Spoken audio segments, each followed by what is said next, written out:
ხედავ შენ კეთილ საქმეებში, როგორ მოიქცეთ მამა, გულწყვეტას როგორ ვებრძოლ.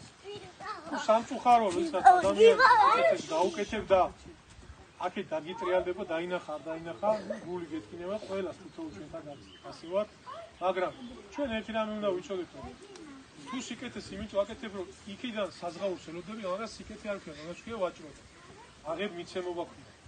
სიკეთე არ არის, სიკეთე არის ჩვენი მოთხოვნილება, უნდა იყოს ყოველ შემთხვევაში. და თუ კი რაიმეს აკეთებ, არ უნდა იტრაბახო და ილაპარაკო.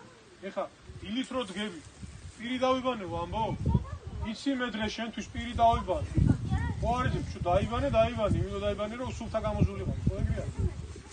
ასე უნდა აკეთო სიკეთე. და ღმერთი რამდენამეს გვაძლევს, ასეც მზე, ჰაერი, აი ეს ბუნება, მადლიერება არ გაგვაჩნია, ხო? ჯანმრთელობა. ანუ სიკეთე უნდა იყოს, თუ სიკეთე ქვია იმას, აღარ უნდა ფიქრობდი, შენ რომც არ დაინახო, რომ შენ ხო დათესია რა. ღმერთმა იმას სიკეთე მისცეს და დაინახოს და შენ კი არა კაცო. 10 კეთროვანი განკურნა ქრისტე. და მადლობა რამდენმა მოიხდა.